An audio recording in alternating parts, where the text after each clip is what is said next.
Orca encounter.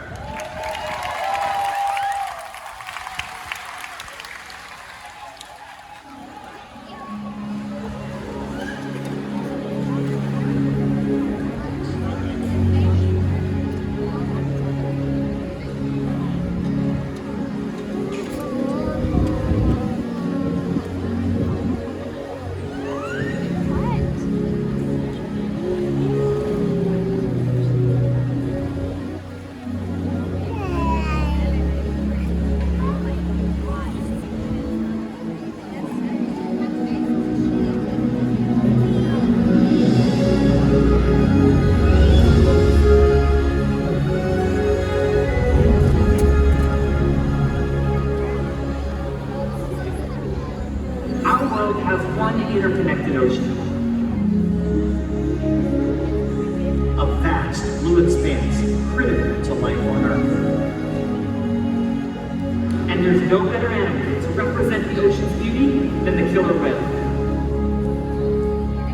They live in every corner of the ocean, from the Arctic to the Atlantic, the Southern to the Indian, to the Pacific and beyond. The killer whale story is the ocean story, and it's one we all share. We are one world, united by our ocean.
killer whale family is showing off their incredible size, speed, power, and complex learning abilities.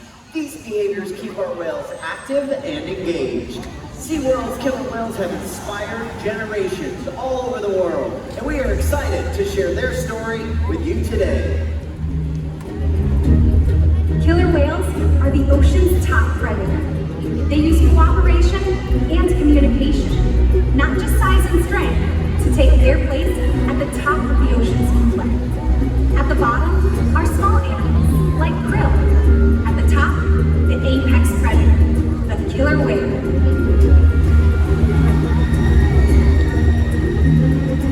Killer whales are as big as a bus, faster than an Olympic swimmer, high flying and powerful.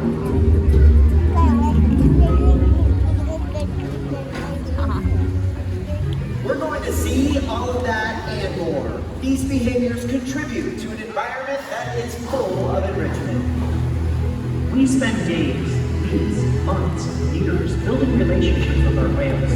This creates trust, and that allows us to do some amazing things. For example, when you visit the doctor, you present your arm to draw blood, or you step on the scale to see how much you weigh. It's much the same with our whales. Today, we'll see the whales moving together in unison. These synchronized behaviors strengthen social bonds and enable them to problem solve as a group. Working together as a team makes them the ocean's top predator. Scientifically known as Orca, commonly referred to as killer whales. Here at Seaworld, we like to call them Katina, Milani, Malia, Trua, and Makayo, our killer whale family. Makayo is the youngest whale who just celebrated his 12th birthday a couple of days ago, and the oldest is Makayo's mother, Katina, who this year celebrated her 46th birthday. Katina is also the matriarch, or the leader of our pod. Now here at SeaWorld, our training techniques create a language between us and the whales. It's a language of learning through positive reinforcement, encouragement, commitment, and care. Through these techniques and our relationships, the whales learn to trust us. Now we do several different types of learning sessions or interactions with the killer whales, including presentations like the one you're watching right now. We also do what we call healthcare or husbandry behaviors. We exercise the whales, we play with the whales, and we also spend a lot of time building a relationship with the animals. Now, all of our training here at SeaWorld is based on positive reinforcement. What that means, very simply, is we ask the animals to do a behavior, and it's their choice to do the behavior or not. Now, when they choose to do the behavior correctly, we bring a lot of different types of reward and reinforcement to that behavior, which increases the frequency. Now, today is a little different. You guys are here on a very exciting day. It's a fascinating day for all of us, because this is the first time in a while that 5 whales have all been together as one pod. Now, like I said, we have 3 female killer whales that are on the right side there, and we have our 2 males over on the left side, our right and left. Now, what we're going to do right now is ask the group to work together as a team. It's very important, team contingent behavior. Now, you'll notice that Laura has a yellow box in her hand on stage. Now, that yellow box is our tone system. We have the ability to emit different sounds under the surface of the water, which correlate to a specific behavior. Now, she just asked for a 2 sound, so that tone means go to the center of the pool and wait. Let's see what happens. Look for all 5 whales to surface in the center of the pool and wait for our next request. Very well done.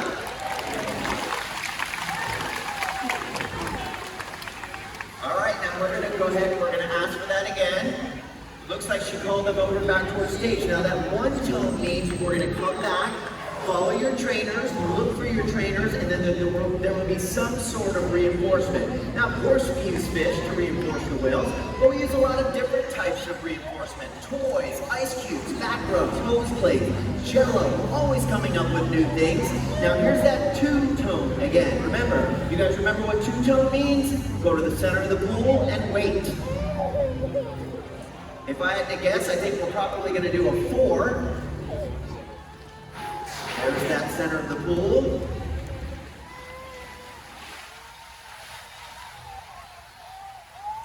Four-tone, which is a hula. There's Trua, Micaiah, Katina, Nalani, and Maria. Very well done. Now, if you listen carefully, you may hear the trainers blow this whistle. This whistle communicates to the whales. Yes, that's correct. That's exactly what I was asking you to do. Okay, we're going to look for a five-tone, which is that fluke wave. Once again, there's 1, 2, 3, 4, 5 fluke waves. Well done. Now again, folks, this is one of the first times in a while that the five group has been together. This is a very important part about what we do here at Seaworld. The foundation of everything we do here at Seaworld is based on what's best for the animals. So what we've done is managing socially this group of killer whales is some of the most important work that we can do. So what we're asking for these team contingent behaviors, we want to show them, yes, you can work independently, you can work as a female and a male group, and you can work together as one team. So it's really important that we're able to do that. Now, what we've done right there is, as you can see, they were doing really, really well. They were all very successful. They were all working together as a team. We brought a lot of reinforcement and reward to that behavior, and then we simply walk away. We simply remove ourselves from the environment and give them some downtime to be killer whales and work out whatever they need to work out, come together as a team, separate if they choose to. It's their choice. That is how all of our training here at Seaworld is done. Whether it's a killer whale or a dolphin or a penguin or a bird, it's all based on positive reinforcement and request. That's an important part about what we do. We ask the animals to do a behavior. It's their choice to do the behavior or not. And I promise you, there is absolutely nothing we can do to make a killer whale do something that they do not want to do. Now, as you can see, this is a really good sign that all five of the whales are coming together. They're all swimming together as one group. Now, it's really, really fascinating. For some of us who have been around for a while, we see this often. Some of us who are newer to the team, this may have been the first time that they've seen this happen. But every single time, no matter if it's your first or your 100th time, it's really, really cool, and it's an important part about what we do with the animals here at Seaworld. And I gotta tell you, if you can look closely, you'll notice that the two males are quite a bit larger than the three females. Killer Whale Society, however, is based on a matriarch. Sorry guys, the women are in charge. I got nothing from you ladies on that? All right. Okay, but the guys do really well too.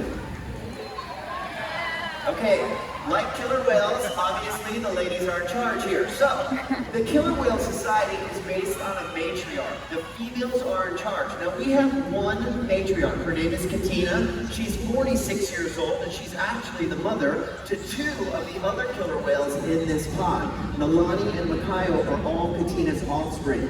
So, Malia comes from a different bloodline, and so does Trua. But what that means for us is that a dynamic is created within the pod. It's really, really fascinating. So, you have Katina, who is the matriarch. She's in charge of the males and the females. Now, typically after that, you will find that the next layer of females, the sort of age range of females, would be next in line, and then typically you will see with male killer whales, they happen to be at the bottom. They're at the bottom of the hierarchy. They're not in charge. They sort of follow the girls. That's natural killer whale behavior. Now, Micaiah, being Katina's offspring, he just turned 12 years old 3 days ago.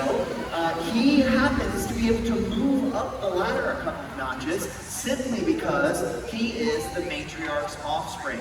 So often what we see is Katina being in charge. Nalani, her female offspring, is typically second. Micaiah then makes his way in the middle there, and then Malia follows Micaiah. And Trua, even though he's the largest killer whale, weighing in at almost 8,000 pounds, Trua happens to be on the bottom of the hierarchy. He's the one that kind of gets bossed around by all of the other killer whales. Speaking of being bossed around, there's my boss right there. Oh, you're funny. Hey, we are so excited about the harmony we have going, right? We all agreed in the back before we put the whales together. We were all hopeful for peace and harmony. And that's what we have right now. And thank you for being a part of this. It's going so beautifully. We've given the whales some free time. Nick has been able to explain the social structure, the hierarchy. We hope you are just as fascinated by this as we are, because it's really amazing as a trainer and all of us learning together how this all comes together. So speaking of relationship, we think the best thing that we could do right now is actually invite the whales to come over and do another segment. Actually, we're gonna do the actual big finale segment, but we're gonna add some splashing feature to that. How does that sound, everybody? Okay, Nick, I'm gonna hand it off to you. You can set them up for the splashing, the fun, the celebration, because today truly is a celebration. Thank you. Thank you very much, Laura. All right, you heard her, folks. This is an exciting part of what we do here at Seaworld, being to share this with all of you. This is a big day. Keep in mind, we also have another presentation at 5, either 5:15 or 5:30. I'm not sure what schedule we're on today, but check your park maps or your apps on your phone. So, what she's shared with all of us is that we're going to move on. We weren't planning on doing this, but because these guys are doing so great, we're going to move on with another portion of the show and share that with all of you. I'm going to give the sound up there a second. Our stage manager is ready to go. All right, folks, once again, we appreciate you guys coming out. Thank you for joining us today and sharing in this fascinating part about what we do. And enjoy the rest of Orca Encounter.